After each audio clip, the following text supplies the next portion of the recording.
स्वागत है आपका हमारे channel true crime story Hindi में। दर्शकों, हम यहाँ पर रोज क्राइम की सच्ची घटना लेकर आते हैं। आप पहली बार हमारे चैनल पर आए हैं तो कृपया चैनल को सब्सक्राइब जरूर करें। चलिए शुरू करते हैं आज की सच्ची घटना। गीता पश्चिमी उत्तर प्रदेश के जिला बरेली के थाना बहेड़ी के गांव फरीदपुर के रहने वाले गंगाराम की दूसरे नंबर की बेटी थी। गंगाराम की गिनती गांव के संपन्न किसानों में होती थी। उनकी 3 शादियां हुई थीं। पहली पत्नी रमा की बीमारी से मौत हो गई तो उन्होंने सुधा से शादी की। पारिवारिक कलह की वजह से उसने फांसी लगाकर आत्महत्या कर ली तो उन्होंने तीसरी शादी रेशमा से की। रेशमा से ही उन्हें 4 बेटियां और 2 बेटे थे।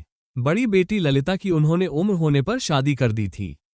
उससे छोटी गीता का 8वीं पास करने के बाद पढ़ाई में मन नहीं लगा तो उसने पढ़ाई छोड़ दी। गीता जिस उम्र में थी, अगर उस उम्र ध्यान न दिया जाए तो बच्चों को बहकते देर नहीं लगती। वे सही गलत के फर्क को समझ नहीं पाते। ऐसा ही कुछ गीता के साथ भी हुआ।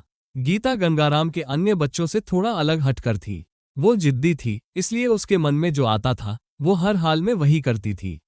उसे लड़कों की तरह रहना, उन्हीं की तरह दोस्ती करना और बिंदास घूमते हुए मस्ती करना कुछ ज्यादा ही अच्छा लगता था।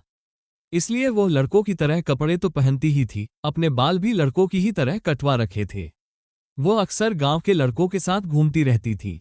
उम्र के साथ उसके बदन में ही नहीं, सुंदरता में भी निखार आ गया था। गंगाराम के पास ट्रैक्टर भी था और मोटरसाइकिल भी। गीता दोनों ही चीजें चला लेती थी, इसलिए उसका जब मन होता वो मोटरसाइकिल लेकर घूमने निकल जाती। उसे लड़कों से कोई परहेज नहीं था, इसलिए गांव के लड़के उसके आसपास मंडराते रहते थे। गीता नादान तो थी नहीं कि उन लड़कों की मंशा न समझती, इसलिए अपने बिंदासपन से वो उन्हें अंगुलियों पर नचाती रहती थी। लेकिन उन लड़कों को इसका फायदा भी मिलता था। वे लड़के गीता से जो चाहते थे वो उन्हें मिला भी। फिर तो गांव में गीता को लेकर तरह तरह की चर्चाएं होने लगीं। जब इस सब की जानकारी गीता के पिता गंगाराम को हुई तो उसने गीता पर बंदिशें लगाईं। लेकिन गीता अब काबू में आने वाली कहाँ थी। कोई न कोई बहाना बनाकर वो घर से निकल जाती। कोई ऊंच नीच न हो जाए, इस डर से गंगाराम गीता के लिए लड़के की तलाश करने लगा। जल्दी ही उसकी यह तलाश खत्म हुई और उसे बरेली के ही थाना नवाबगंज के गांव लाखेड़ा निवासी परमानंद का बेटा मनोज मिल गया। परमानंद भी किसान थे। उसके पास भी ठीक ठाक खेती थी, जिसकी वजह से उसके यहाँ भी गांव देहात के हिसाब से किसी चीज की कमी नहीं थी। उसके परिवार में पत्नी उर्मिला के अलावा 3 बेटियां और 2 बेटे मनोज तथा चैतन्य स्वरूप थे। बेटियों का वो विवाह कर चुका था। अब मनोज का नंबर था। यही वजह थी कि जब गंगाराम उसके यहाँ अपने किसी रिश्तेदार के माध्यम से रिश्ता लेकर पहुंचा तो बात बन गई। इसके बाद सारे रस्मों रिवाज पूरे करके मनोज और गीता को शादी के गठबंधन में बांध दिया गया।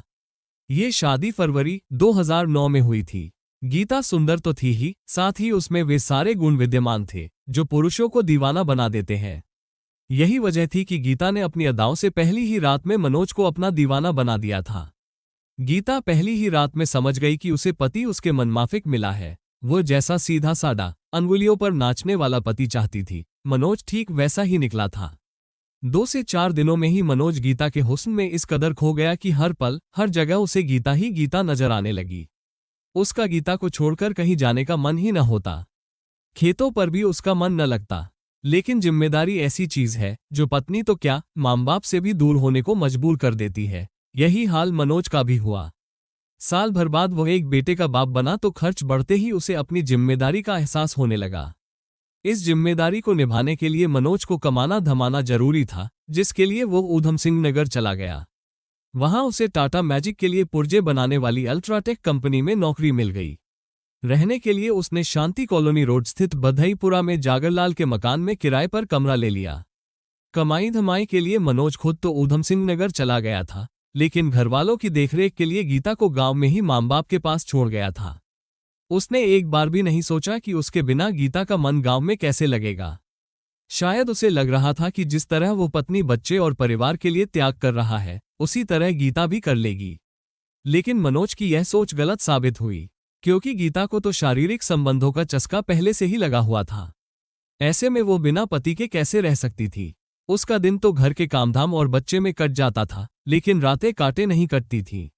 बेचैनी से वो पूरी रात करवटें बदलती रहती थी। शारीरिक सुख के बिना वो बुझी बुझी सी रहती थी। उसकी इस बेचैनी और परेशानी को घर का कोई दूसरा सदस्य भले ही नहीं समझ सका, लेकिन पितातुल्य ससुर परमानंद ने जरूर समझ लिया था। इसकी वजह ये थी कि परमानंद लंगोट का कच्चा था। उसके लिए रिश्तों से ज्यादा महत्वपूर्ण स्त्री का शरीर था। शायद यही वजह थी कि गीता को उसने देखते ही पसंद कर लिया था। परमानंद अपनी बहू पर शुरू से ही फिदा था, लेकिन बेटे के रहते वो बहू के करीब नहीं जा पा रहा था। बहू के नजदीक जाने के लिए ही उसने बेटे को जिम्मेदारी का एहसास दिलाकर उसे घर से बाहर भेज दिया था। मनोज के जाने के बाद गीता की बेचैनी बढ़ी तो परमानंद गीता के नजदीक जाने की कोशिश करने लगा। वो उससे बातें करने के बहाने ढूंढने लगा। गीता उससे बातें करती तो वो अक्सर बातें करते करते अपनी सीमाएं लंघ जाता। वो उसे कोई सामान पकड़ाती तो सामान पकड़ने के बहाने वो उसे छूने की कोशिश करता। ससुर की इन हरकतों से अनुभवी गीता को समझते देर नहीं लगी कि वो उससे क्या चाहता है। गीता को शक तो पहले से ही था, लेकिन जब निगाहें बदली और परमानंद बात बात में हंसी मजाक करने लगा तो उसका शक यकीन में बदल गया। परमानंद देखने में ही जवान नहीं था, बल्कि शरीर से भी हृष्ट-पुष्ट था। इसकी वजह ये थी कि वो अपने शरीर और खानपान का विशेष ध्यान रखता था। बच्चे सयाने हो गए हैं, ये कहकर पत्नी उर्मिला उसे पास नहीं फटकने देती थी, जबकि परमानंद अभी खुद को जवान समझता था और स्त्री सुख की लालसा रखता था। परमानंद को इस बात की जरा भी चिंता नहीं थी कि गीता उसकी बेटी की उम्र की तो है ही, उसकी बहू भी है। वो वासना में इस कदर अंधा हो गया था कि मर्यादा ही नहीं, रिश्ते नाते भी भूल गया। गीता अब उसे सिर्फ एक औरत नजर आ रही थी, जो उसकी शारीरिक भूख शांत कर सकती थी। यहां परमानंद ही नहीं, गीता भी अपनी मर्यादा भुला चुकी थी। यही वजह थी कि वो परमानंद की किसी अशोभनीय हरकत का विरोध नहीं कर रही थी, जिससे उसकी हिम्मत और हसरतें बढ़ती जा रही थीं। फिर तो एक स्थिति यह आ गई कि परमानंद की रात की नींद गायब हो गई। अब वो मौके की तलाश में रहने लगा। आखिर उसे एक दिन तब मौका मिल गया जब पत्नी मायके गई हुई थी। गर्मी के दिन होने की वजह से बाकी बच्चे अंदर सो रहे थे। गीता घर के काम निपटाकर बाहर दालान में आए तो ससुर को बेचैन हालत में करवट बदलते देखा। उसे लगा ससुर की तबीयत ठीक नहीं है, इसलिए उसने उसके पास आकर पूछा, लगता है आपकी तबीयत ठीक नहीं है? परमानंद हसरत भरी निगाहों से गीता को ताकते हुए बोला, तुम इतनी दूर दूर रहोगी तो तबीयत ठीक कैसे रहेगी? गीता को परमानंद की बीमारी का पहले से ही पता था। बीमार तो वो खुद भी थी, इसीलिए तो मौका देखकर उसके पास आई थी। उसने चाहत भरी नजरों से परमानंद को ताकते हुए कहा, यह आपका भ्रम है, मैं आपसे दूर कहाँ हूँ बाबूजी, आपके आगे पीछे ही तो घूमती रहती हूँ। अब गीता इससे ज्यादा क्या कहती। परमानंद ने उसका हाथ पकड़कर अपनी ओर खींचा तो वो खुद ही उसके ऊपर गिर पड़ी।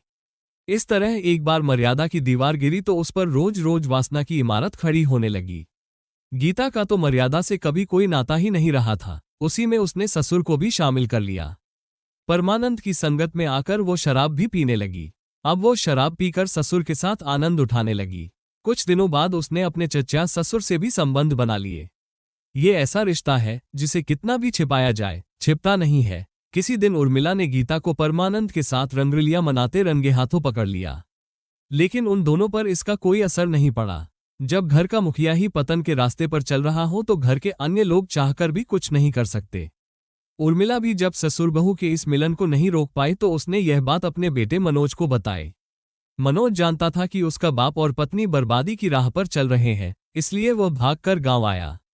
बाप से वो कुछ कह नहीं सकता था। उसने गीता को समझाने की कोशिश की, लेकिन गीता अब कहाँ मानने वाली थी। हार कर मनोज उसे अपने साथ ले गया। मनोज का विचार था कि गीता साथ रहेगी तो ठीक रहेगी, लेकिन जिसकी आदत बिगड़ चुकी हो वो कैसे सुधर सकती है। बहुत कम लोग ऐसे मिलेंगे जो ऐसे मामलों में सुधरने के बारे में सोचते हैं। मनोज के नौकरी पर जाते ही गीता आजाद हो जाती। वो कमरे में ताला डालकर घूमने निकल जाती। उसने वहां भी अपने रंग दिखाने शुरू किए तो वहां भी रंगीन मिजाज लोग उसके पीछे पड़ गए। उन्हीं में रुद्रपुर की आदर्श कॉलोनी का रहने वाला शेखर और जगतपुरा का रहने वाला मनोज भटनागर भी था। गीता के दोनों से ही प्रेम संबंध बन गए। शेखर ने बातें करने के लिए गीता को एक मोबाइल फोन भी खरीद कर दे दिया था। यही नहीं, दोनों गीता की हर जरूरत पूरी करने को तैयार रहते थे। गीता उनके साथ घूमती फिरती, सिनेमा देखती, होटलों और रेस्तराओं में खाना खाती। बदले में वो उन्हें खुश करती और खुद भी खुश रहती।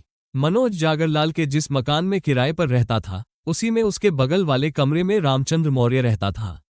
वो जिला बरेली के थाना मीरगंज के अंतर्गत आने वाले गांव गोनेरा का रहने वाला था तो वो शादीशुदा, लेकिन वहां वो अकेला ही रहता था। वो वहां एक फैक्ट्री में ठेकेदारी करता था। अगल-बगल रहने की वजह से मनोज और रामचंद्र के बीच परिचय हुआ तो दोनों एक ही जिले के रहने वाले थे, इसलिए उनमें आपस में खास लगाव हो गया था। जल्दी ही रामचंद्र गीता के बारे में सब कुछ जान गया था। मनोज के काम पर जाते ही वो उसके कमरे पर पहुंच जाता और गीता से घंटों बातें करता रहता। पुरुषों को अपनी ओर आकर्षित करने में माहिर गीता समझ गई कि रामचंद्र उसके कमरे पर क्यों आता है। वो जान गई कि पत्नी से दूर औरत सुख के लिए बेचैन रामचंद्र उसी के लिए उसके आगे पीछे घूमता है। रामचंद्र गीता से दोगुनी उम्र का था, लेकिन गीता के लिए इसका कोई मतलब नहीं था। उसे मतलब था तो सिर्फ देह सुख और पैसों से, जो चाहने वाले उस पर लुटा रहे थे। तरह तरह के मर्दों के साथ मजा लेने वाली गीता को रामचंद्र का आना अच्छा ही लगा, इसलिए गीता उसका मुस्कुरा कर स्वागत करने लगी। फिर तो रामचंद्र को उसके करीब आने में देर नहीं लगी। जल्दी ही दोनों के मन ही नहीं, तन भी एक हो गए। लेकिन जितनी जल्दी वे एक हुए, उतनी ही जल्दी उनकी पोल भी खुल गई। एक दिन मनोज फैक्ट्री से जल्दी आ गया तो कमरे का दरवाजा अंदर से बंद था। उसने दरवाजा खटखटाया तो गीता ने दरवाजा काफी देर बाद खोला। वो मनोज को देखकर चौंकी। उसके कपड़े अस्त व्यस्त थे, इसलिए मनोज को लगा वो सो रही थी। गीता ने सहमे स्वर में पूछा, आज तुम इतनी जल्दी कैसे आ गए? फैक्ट्री का जनरेटर खराब था, इसलिए काम नहीं हुआ, कहकर मनोज कमरे में दाखिल हुआ तो सामने पलंग पर रामचंद्र को बैठे देखकर उसे माजरा समझते देर नहीं लगी। मनोज को देखकर वो तेजी बाहर निकल गया। मनोज ने गुस्से से पूछा, ये यहाँ क्या कर रहा था? पानी पीने आया था, गीता ने हकलाते हुए कहा। कमरा बंद करके पानी पिला रही थी या उसके साथ गुलछर्रे उड़ा रही थी? तुम्हें ये कहते शर्म नहीं आती? गीता चीखी। शर्म तो तुम्हें आनी चाहिए, जो एक के बाद एक गलत हरकतें करती आ रही हो। अपने मर्द के होते हुए पराए मर्द के साथ गुलछर्रे उड़ा रही हो। तुम्हें तो शर्म से डूब मरना चाहिए। तुम में है ही क्या? तुम न तो पत्नी को संतुष्ट कर सकते हो, न ही उसके खर्चे उठा सकते हो। अगर तुमको इस सब से परेशानी हो रही है तो मुझे छोड़ दो। गीता ने अपना फैसला सुना दिया। तू तो चाहती ही है कि मैं तुझे छोड़ दूं तो तू घूम घूम कर गुलछर्रे उड़ाए। तुझे तो अपनी इज्जत की पड़ी नहीं है, लेकिन मुझे तो अपनी इज्जत की फिक्र है, इसलिए सामान बांध लो और अब हम गांव चलते हैं। अगले दिन मनोज ने नौकरी छोड़ दी और हिसाब किताब लेकर गांव आ गया। कुछ दिनों गांव में रहकर मनोज अकेला ही दिल्ली चला गया, जहां किसी कंस्ट्रक्शन कंपनी में नौकरी करने लगा। उसके जाते ही गीता फिर आजाद हो गई।